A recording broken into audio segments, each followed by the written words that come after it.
अगर आप एनसीईआरटी को लाइन बाय लाइन पढ़ते हो, हाइलाइटर से पूरी बुक कलर कर देते हो, फिर भी एग्जाम के टाइम कुछ याद नहीं रहता, तो प्रॉब्लम आपकी मेमोरी नहीं है, प्रॉब्लम है आपका स्टडी मेथड। क्योंकि स्कूल हमें ये सिखाता है कि क्या पढ़ना है, लेकिन कैसे पढ़ना है ये कोई नहीं सिखाता।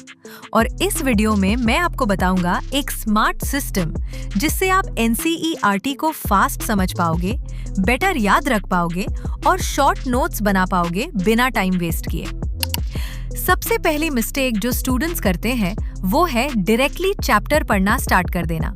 ये मत करो। उससे पहले सिर्फ 2 से 3 मिनट चैप्टर को स्कैन करो। हेडिंग्स देखो, डायग्राम्स देखो, समरीज देखो, बैक क्वेश्चंस देखो। इससे आपके ब्रेन को चैप्टर का एक मैप मिल जाता है और चैप्टर डिफिकल्ट नहीं लगता। दूसरी पावरफुल ट्रिक, कभी भी हेडिंग को सिर्फ हेडिंग की तरह मत पढ़ो, उसको क्वेश्चन में कन्वर्ट करो।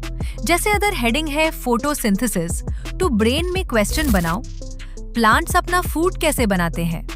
अब आपका ब्रेन आंसर्स ढूंढने लगेगा और इसी को कहते हैं एक्टिव लर्निंग।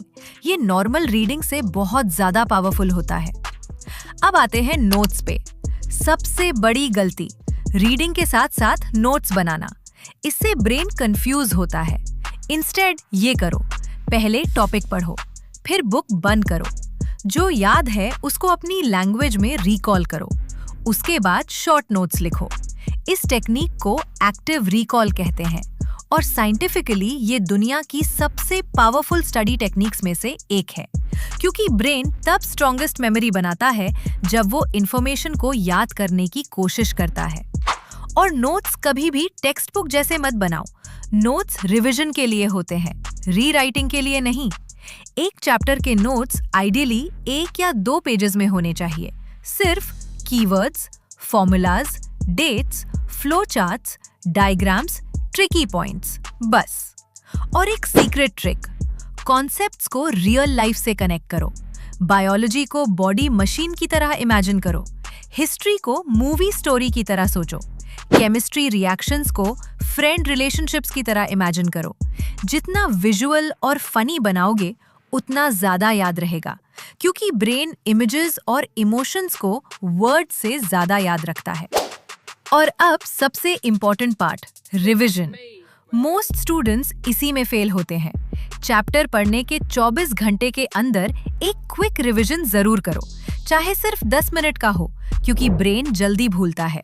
लेकिन क्विक रिवीजन ब्रेन को सिग्नल देता है कि ये इंफॉर्मेशन इम्पोर्टेंट है। और फाइनली, सिर्फ पढ़ने से कुछ नहीं होता, खुद को टेस्ट करो। एनसीईआरटी के क्वेश्चंस सॉल्व करो। अगर बिना चैप्टर देखे आंसर दे पा रहे हो, तभी आपने चैप्टर एक्चुअली समझा है।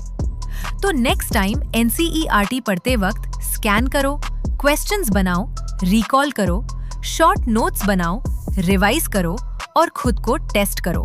ट्रस्ट मी, एनसीईआरटी बोरिंग नहीं है, बस आपका स्टडी मेथड बोरिंग था।